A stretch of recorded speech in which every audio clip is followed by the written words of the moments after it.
Welcome back. We're going to take a look at the summary statistics of the United States, Germany, Japan, Canada, and France concerning those variables we've been talking about with the National Financial Capability Study. You can see a lot of consistencies here and also sometimes a wide range between the five countries. For instance, here, when talking about the interest rate question, 76.56% of Americans could answer the inflation or interest question correctly, where only 43% could in Japan. So I wonder where that gap and where it comes from and why it exists. We have more consistencies across the board for inflation, especially we can see here the United States, Japan, France, all around 61%, with the highest being in Germany. But it looks like overall Germany is pretty much the highest in terms of financial knowledge. Here, when it's a planner, these are the percentage of respondents who say, yes, I have been planning for retirement. I have been calculating the necessary funds I need to fund retirement. We have the highest amount in Canada and then the lowest amount here in France, and you can see that kind of does coordinate with some lower scores of the financial literacy questions. These three questions are the questions that are consistent across the board.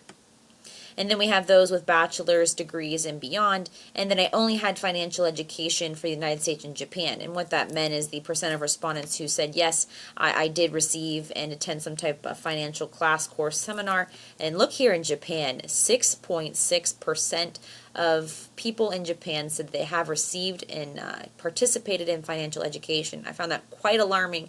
And if you look here, they are among the lower scores for financial literacy. So again, supporting evidence, very apparent that financial knowledge, financial planning is low and consistent across some of the countries over the G7.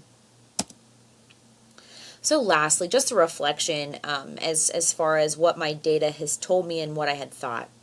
Greater financial knowledge and working full-time for an employer seems to have a positive and significant impact on retirement readiness. The magnitude of the coefficients, as discussed earlier, for the variables regarding working full-time for an employer, risk, personality, and bachelor's press degree do seem abnormally high.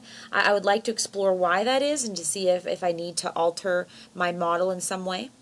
The results regarding basic financial knowledge make economic sense and do parallel with my hypothesis. I do think that the magnitude of those coefficients, again, as far as the coefficients of the correct sixth variable, I think it's very likely that they could actually be what I have found in my models.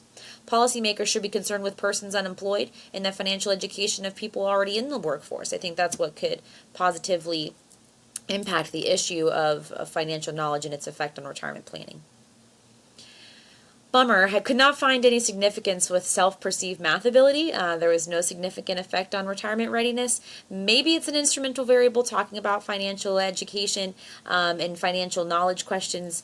I thought maybe there would be a small impact, but none that I could find so far. I would love to combine all of the respondents and not have them separated as far as retired and non-retired. I know that might cause some issues, but even so, with the missing observations, I don't believe that I'm going to be able to do that since I had non-significant results with the retired respondents and could not include them as a dependent variable in any of my models. And lastly, financial education acts as more of an instrumental variable in some of the models, which makes sense when it comes to financial knowledge. The more financial literacy that you have, it's probably based on what you've been taught, whether it be in high school or by an employer or college. As far as my hypotheses, my first hypothesis seemed to have worked out. Risk personality also had a positive effect. Past financial education, I think, is acting more as an endogenous variable, so I couldn't really exactly measure its effect. Post-secondary education did have a positive impact.